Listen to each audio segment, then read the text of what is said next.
नामक काव्य की व्याख्या देखेंगे, नामक काव्य का अध्ययन करेंगे। स्वदेश प्रेम जो इन्होंने लिखा है, इनका एक काव्य खंड है स्वप्न, उससे ये लिया गया है। इसके पहले हम रामनरेश त्रिपाठी जी के विषय में जान लेते हैं, कुछ बातें हमने इनके विषय में लिख दी हैं।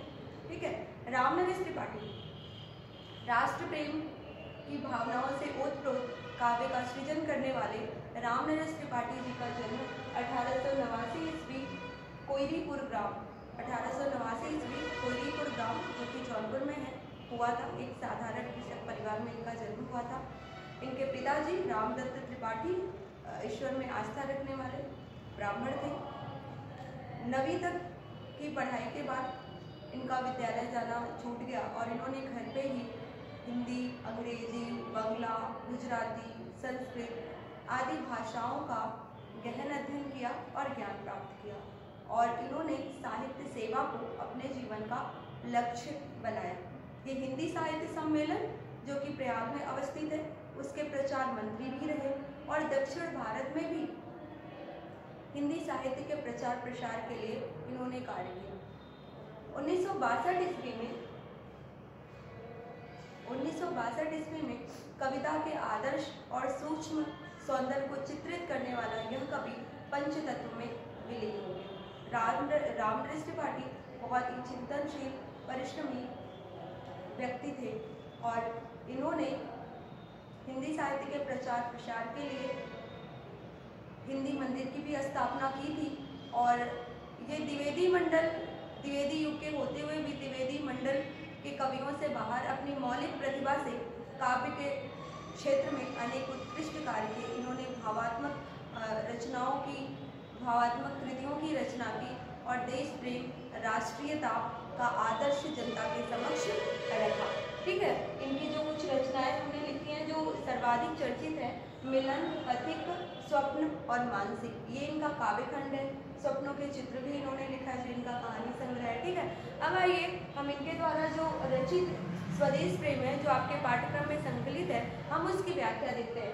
रामनरेश त्रिपाठी ने स्वदेश प्रेम लिखा है और ये स्वदेश प्रेम इनका एक काव्य खंड है जो वहाँ हमने लिखा है जिसका नाम क्या है, स्वप्न।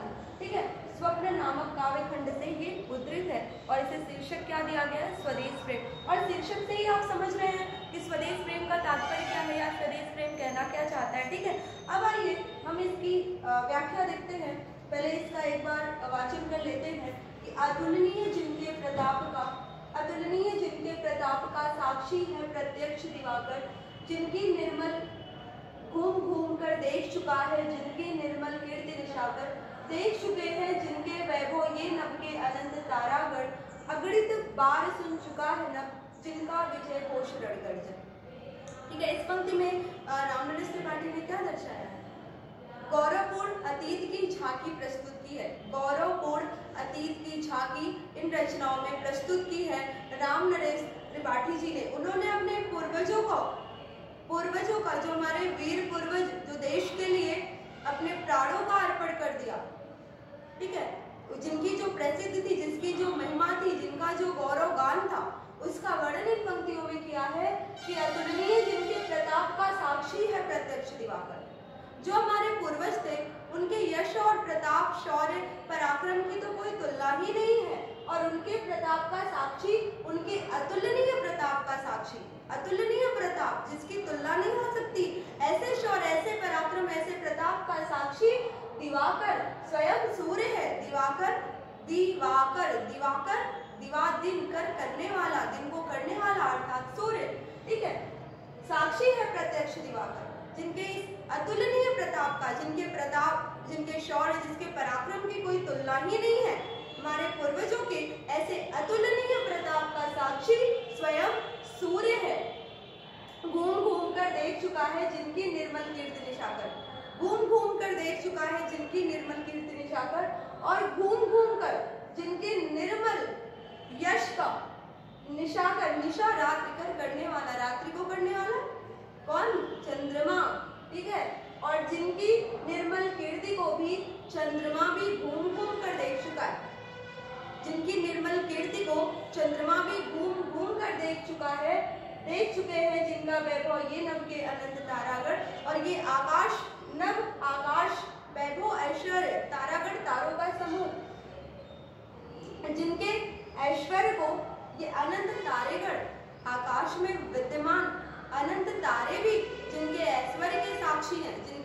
ऐश्वर्य को देख चुके हैं, अगणित बार सुन चुका है नभ देख चुके हैं, जिनके वैभव ये नभ के अनंत तारागण, आकाश में विद्यमान अनंत तारेगण, जिनके ऐश्वर्य के साक्षी हैं, जिनके ऐश्वर्य को देख चुके हैं। ठीक है, अगणित बार सुन चुका है नभ जिनका विजय घोष रणगर्जन, और जिनके अनगिनत युद्ध विजय घोषों और रणगर्जन युद्ध गर्जनाओं को ये आकाश भी सुन चुका है, और जिनके अनंत अगणित बार सुन चुका है नभ जिनका विजय घोष रणगर्जन, और ये आकाश जिनके अनगिनत बार जिनके विजय घोषों और युद्ध गर्जनाओं को सुन चुका है। ठीक है, तो हमारे जो पूर्वज हैं उनका प्रताप, शौर्य, पराक्रम, वैभव, ऐश्वर्य सब क्या है? अद्वितीय है, अनुपम है, अद्भुत है, उसकी किसी से तुलना नहीं है। ठीक है, फिर से हम एक बार इसका अर्थ देखेंगे। अतुलनीय जिनके प्रताप का साक्षी है प्रत्यक्ष दिवाकर, हमारे पूर्वज जिनके प्रताप शौर्य की कोई तुलना ही नहीं है, पराक्रम की कोई तुलना ही नहीं है, जिनके अतुलनीय प्रताप का साक्षी स्वयं सूर्य है, घूम घूम कर देख चुका है जिनकी निर्मल कीर्ति निशाकर, और जिनके निर्मल यश को चंद्रमा भी घूम घूम कर देख चुके हैं, जिनका वैभव ये नभ के अनंत तारागण, और ये आकाश में विद्यमान अनंत तारेगण भी जिसके ऐश्वर्य के साक्षी हैं, जिसके ऐश्वर्य को देख चुके हैं।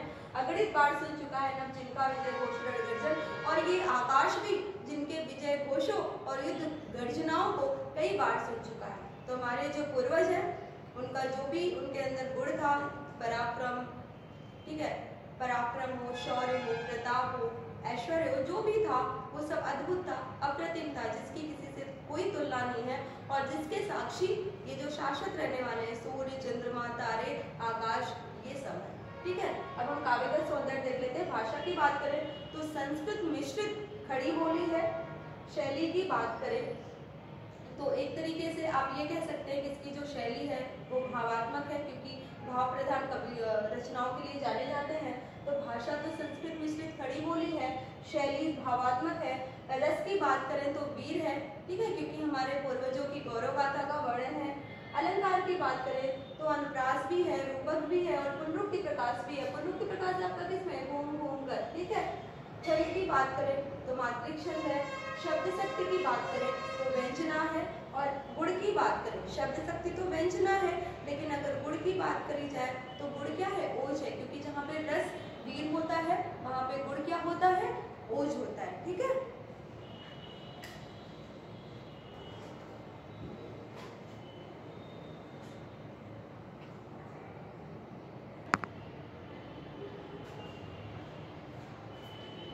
आगे देखिए, दूसरे पद्यांश की तरफ बढ़ते हैं। शोभित है सर्वोच्च मुकुट से जिनके दिव्य देश का मस्तक, गूंज रही है सकल दिशाएं जिनके जय गीतों से अब तक, जिनकी महिमा का है अविरल साक्षी सत्य रूप गिरिवर, उतरा करते थे विमान दल जिनके विस्तृत वक्षस्थल पर। शोभित है सर्वोच्च मुकुट से जिनके दिव्य देश का मस्तक। देखिए, इस पंक्तियों में कविवर राम नरेश त्रिपाठी ने भारत भूमि, दिव्य भारत भूमि, प्राचीन महिमा और अतीत का गौरवपूर्ण अतीत की झांकी प्रस्तुत की है, या गौरवपूर्ण अतीत का वर्णन किया है। हमारा जो देश है वो दिव्य है, अलौकिक है, उसकी महिमा इन पंक्तियों में गाई गई है, और साथ ही पूर्वजों की गौरव गाथा भी इन पंक्तियों में प्रदर्शित हुई है। आइए देखते हैं कि शोभित है सर्वोच्च मुकुट से जिनके दिव्य देश का मस्तक। हमारा जो देश है वो अलौकिक है, अद्भुत है, दिव्य है, और जिसके मस्तक पर हिमालय रूपी सर्वोच्च मुकुट शोभायमान है। शोभित है सर्वोच्च मुकुट से जिनके दिव्य देश का मस्तक। हमारा जो देश है वो दिव्य है, अलौकिक है, और हमारे इस देश के मस्तक पर हिमालय जैसा सर्वोच्च मुकुट शोभायमान है, जिनके गूंज रही हैं सकल दिशाएं जिनके जय गीतों से अब तक। जो हमारे पूर्वज थे वो वीर, पराक्रमी, परोपकारी, ज्ञानी थे, और उनके विजय गीतों से आज भी संपूर्ण दिशाएं गुंजायमान है, गूंज रही हैं सकल दिशाएं जिनके जय गीतों से अब तक। जो हमारे पूर्वज थे वो बहुत ही वीर, पराक्रमी, शौर्यशाली, ज्ञानी, परोपकारी थे, और उनके विजय गीतों से आज भी संपूर्ण दिशाएं गुंजायमान है। जिनकी महिमा का है अविरल साक्षी सत्य रूप हिम गिरवर, जिनकी महिमा का है अविरल साक्षी सत्य रूप हिम गिरवर, जिसकी महिमा का साक्षी, जिनकी महिमा का साक्षी सत्य स्वरूप वाला पर्वतों में श्रेष्ठ हिमालय, जिनकी अविरल अर्थात निरंतर, जिसकी महिमा का, किनकी महिमा का, भारतवर्ष की महिमा का और पूर्वजों की महिमा का, ठीक है, जिनकी महिमा का निरंतर साक्षी सत्य स्वरूप वाला पर्वतों में श्रेष्ठ पर्वतराज हिमालय है, उतरा करते थे विमान दल जिसके विस्तृत वक्षस्थल पर। और ये जो हमारी भारत भूमि है वो बहुत ही विस्तृत है और इसके विस्तृत वक्षस्थल पर अनेक विमान उतरा करते थे, ठीक है। ये जो हमारा भारत भूमि है वो अत्यंत ही विस्तृत है और इसके विस्तृत वक्षस्थल पर अनेक विमान उतरा करते थे। तात्पर्य ये है कि विदेश के लोग भी हमारे भारतवर्ष की कीर्ति को सुनकर,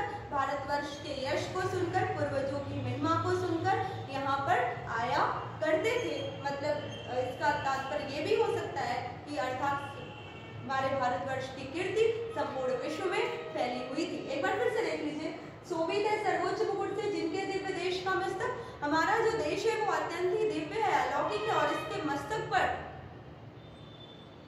सर्वोच्च, इसके मस्तक पर हिमालय रूपी सर्वोच्च मुकुट शोभायमान है। गूंज रही है सकल दिशाएं जिनके जय गीतों से अब तक। और जो हमारे पूर्वज थे वो बहुत ही पराक्रमी, शौर्यशाली, ज्ञानी, वीर और परोपकारी थे और उनके विजय गीतों से आज भी संपूर्ण दिशाएं गुंजायमान है। जिनकी महिमा का है अविरल साक्षी सत्य रूप हिम गिरवर, और जिनकी महिमा का साक्षी, जिनकी महिमा का निरंतर साक्षी ये सत्य स्वरूप वाला पर्वतों में श्रेष्ठ पर्वतराज हिमालय है, उतरा करते थे विमान दल जिनके विस्तृत वक्षस्थल पर। और हमारे भारत भूमि का जो वक्षस्थल है वो बहुत ही विस्तृत है, मतलब हमारी भारत भूमि बहुत ही विस्तृत है और इसके वक्षस्थल पर विमान उतरा करते थे। तात्पर्य यह है कि दूसरे देशों के लोग भी भारत की कीर्ति, भारत की गौरव गाथा को सुनकर यहाँ पर आया करते थे, ठीक है। काव्य का सौंदर्य देख लेते हैं तो भाषा वही है, संस्कृत मिश्रित खड़ी बोली। शैली की बात करें तो शैली भावात्मक है, वर्णात्मक भी है। रस की बात करें तो रस इसमें क्या है, गौरव गाथा ही है ना, तो वीर ही है। अलंकार की बात करें तो अलंकार इसमें अनुप्रास भी है, अनुप्रास है और साथ ही साथ रूपक भी है। छंद की बात करें तो छंदमात्रिक छंद है। शब्द शक्ति की बात करें तो व्यंजना है और गुण की बात करें तो गुण एक बार फिर से क्या है, ओज है, ठीक है। गुण क्या है, ओज है।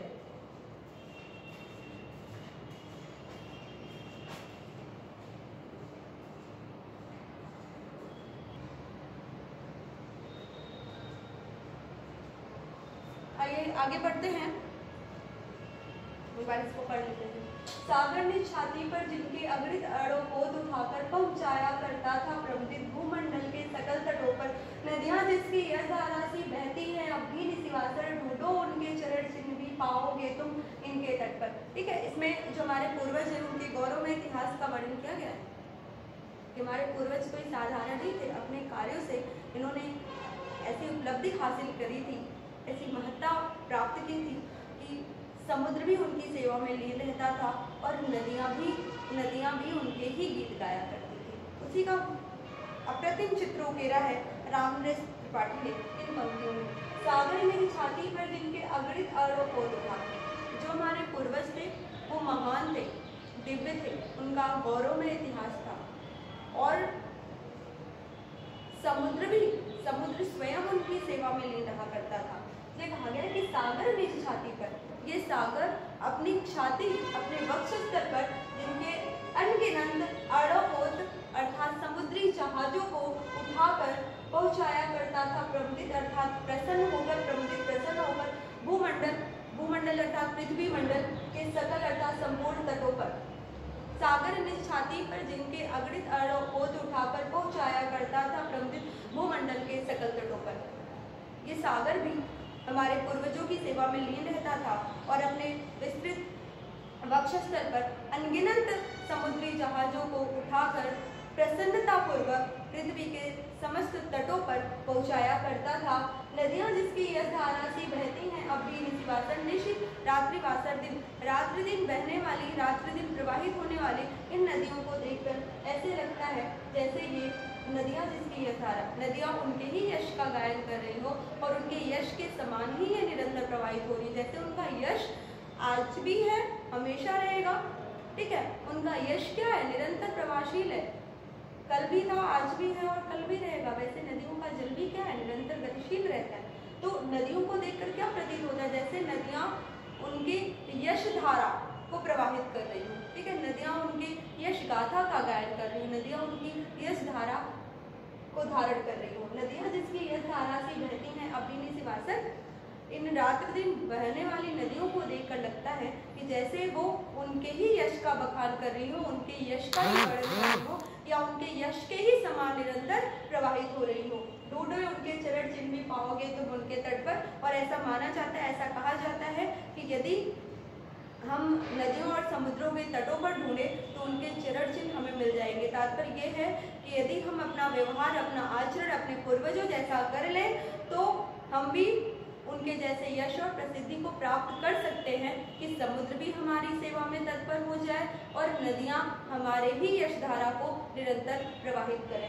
काव्य के सौंदर्य की बात करें तो वही है जैसे पहले था, भाषा संस्कृत मिश्रित खड़ी बोली है, शैली भावात्मक है, रस वीर है, अलंकार अनुप्रास रूपक उपमा, उपमा भी है, यश धारा सी उपमा भी है, छंद मात्रिक है, शब्द शक्ति व्यंजना है और गुण क्या है, ओज। ठीक है, अब इसके अगली पंक्तियां